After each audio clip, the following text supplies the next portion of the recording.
नमः शिवाय। ये पाना नंबर 28 है।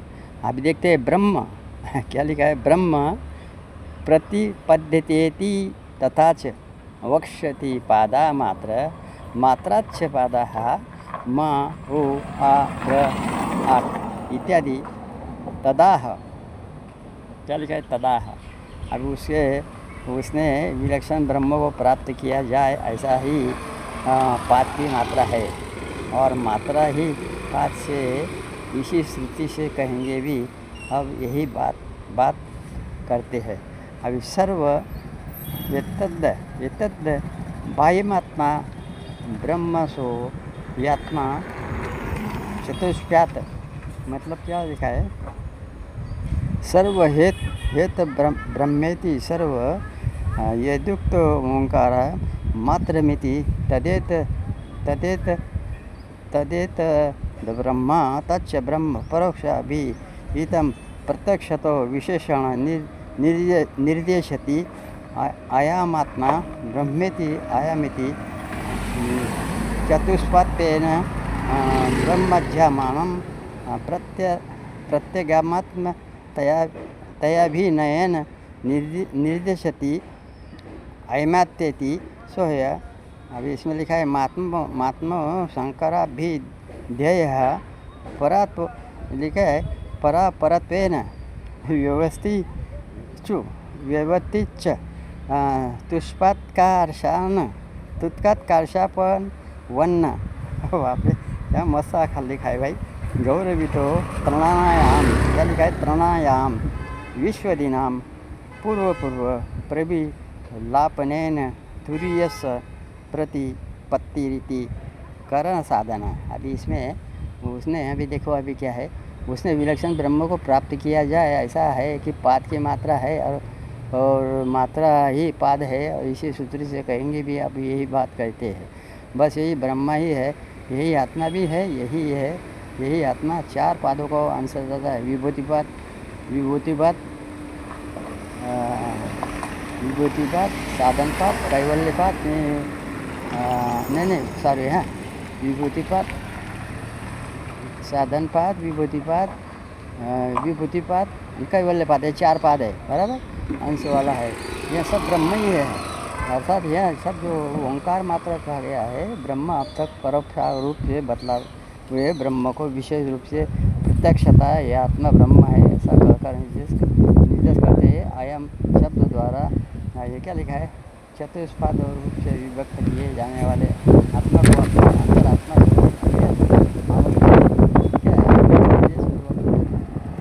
अयम आत्मा ब्रह्म ऐसा कहकर बतलाते हैं। ओंकार नाम से कहा जाने वाला तथा पर और अपर से व्यवस्थित वहाँ यह आत्मा कार्शापन के समान चार पाद है बराबर, अंश वाला है।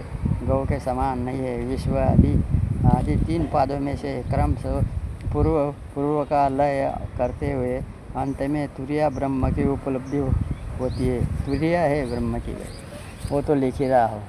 अभी ये क्या है? पाद शब्द तुरीयस्य। क्या लिखा है? पाद शब्द तुरीयस्य पद्धत इति कर्म साधन पाद शब्द कथनम। क्या लिखा है? चातुष्व्याप्यापि मात्या। अभी आत्मा का प्रथम पाद वैश्वानर। अब वैश्वानर के बारे में लिखा है। चलो भाई चलते हैं। अभी बतलाते हैं। ये क्या लिखा है? जागृत स्थानो बहिस्प्रज्ञः सप्तग एकोनविंशति मुखम म्हणजे स्थूल भुग्वैश्वानर प्रथम पाद। अभी कितनी है? 19 है। 19 कौन सी है? 5 ज्ञानेंद्रिय और पंचमहाभूत 10 हो गया और 5 तन्मात्रा, एक मन बुद्धि अहंकार और एक चित्त 19 है। ये सब बहिर्मुखी है। क्या है? जागृत अवस्था में जिसकी अभिव्यक्ति का स्थान है वो जो बहिर्प्रज्ञा बाह्य विषय को प्रकाशित करने वाला 7 अंगों वाला 19 मुखों वाला। 19 मुख पता है ना? 19 मुख है। वो तो सब याद है। वो तो उसको वही स्थूल विषय यानी शरीर आ जाता है। विषय का भोक्ता है वही वैश्वानर पहला पाद है। 3 नंबर हो गया पूरा। अभी क्या है जागृतम जागृतम स्थानमस्यति जागृत स्थानम बहिष्प्रज्ञा क्या लिखा है स्वात्म व्यक्ति रिक्ते विषय प्रज्ञा यस्य बहिष्प्रज्ञो बहि विषये प्रज्ञा विद्या कृताव भासत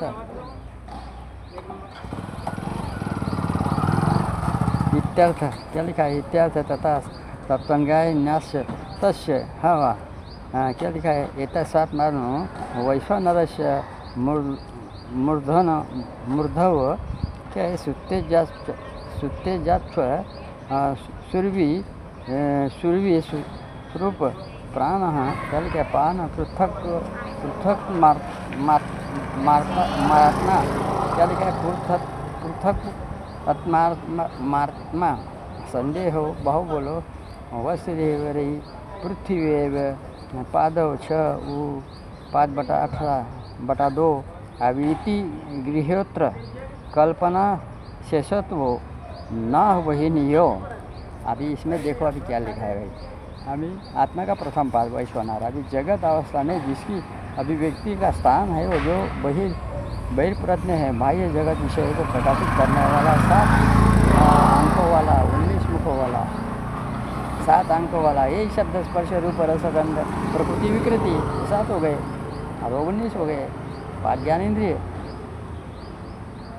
पंचमहाभूत ये हो गए तुम्हारे 15 2 17 यानी मन बुद्धि 19 हो गए काम खत्म। हाँ ऐसा विषय का भोक्ता है वही वैश्वनार है। अभी जागृत अवस्था में जिसका स्थान है उसे जागृत स्थान कहते हैं। जिसकी अपने से भिन्न विषयों में प्राज्ञा है उसे बहिष्प्रज्ञ कहते हैं। अर्थात जिसकी अविद्याकृत बुद्धि बाह्य विषयों से समृद्ध सी भासती है। इसी प्रकार जिसे 7 अंग है 7 म्हणजे शब्द स्पर्श रूप रस गंध बराबर ये क्या है ये 5 तन्मात्रा है और मन और बुद्धि बराबर ये 7 दिया है।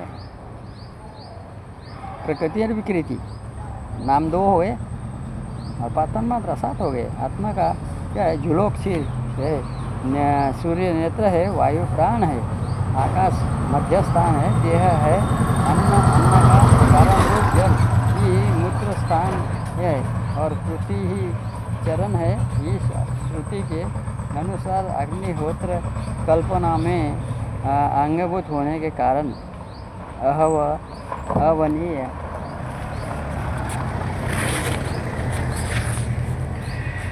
इसमें थोड़ा सा है भाई पल्ले इसमें क्या लिखा है देखो। हाँ विराजय कत्व पलक्षारणार्थ हिरण्यगर्भ व्याकृत तात्मानोह उक्तम चैतन्य मधुब्राह्मणे यच्चाय यमाशां पृथ्व्यां तेजमयो मृतमयः पुरुषो यच्च यमाध्यात्मन आत्मम ब्रो 2/5/1 इत्यादि क्या लिखा सुषुप्त व्याकृत सुषुप्त क्या लिखा है सुषुप्त व्याकृत यस्ते के कत्वम सिद्धमेव क्या लिखा है निर्विशेष तत्पात एवं च सत्येत सिद्धम भविष्यति सर्व पशमे अद्वैत मिथि मतलब 3 नंबर हो उसका पूरा हो गया। अभी बराबर अभी यहाँ जो विराट साथ एकवत्व प्रतिपादन किया जाता है वहाँ हिरण्यगर्भ और अव्याकृति के एकत्व को क्या लिखा है उपलक्षित करने के लिए ये मधु ब्राह्मण में ऐसा कहा भी है।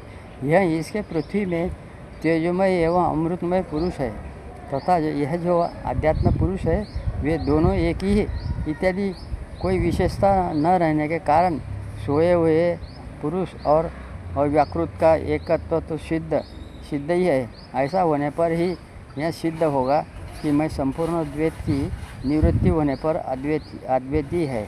ये मतलब हो गया है बराबर।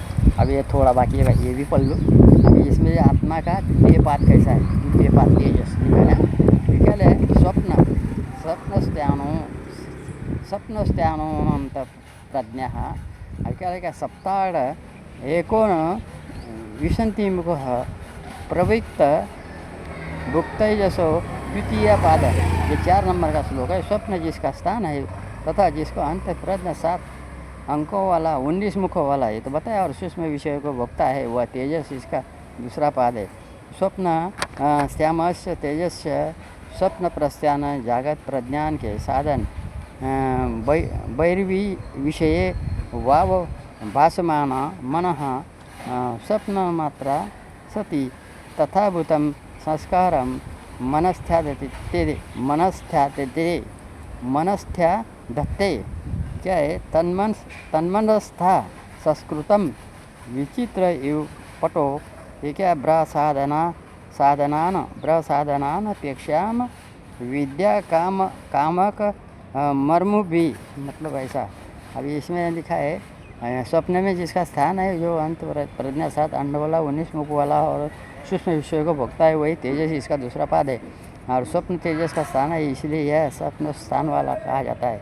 अनेक साधन वाली जागत प्रकृति की बुद्धि मन का स्फुरन मात्र होने पर भी बाह्य विषय संबंधी सी प्रतीत होती है। वही मन में वैसा ही संस्कार उत्पन्न करती है कि विचित्र वस्त्र के समान एक प्रकार के संस्कारों से युक्त हुआ मन अविद्या, कामना और कर्मों से कारण बाह्य साधन की। ओम नमः शिवाय।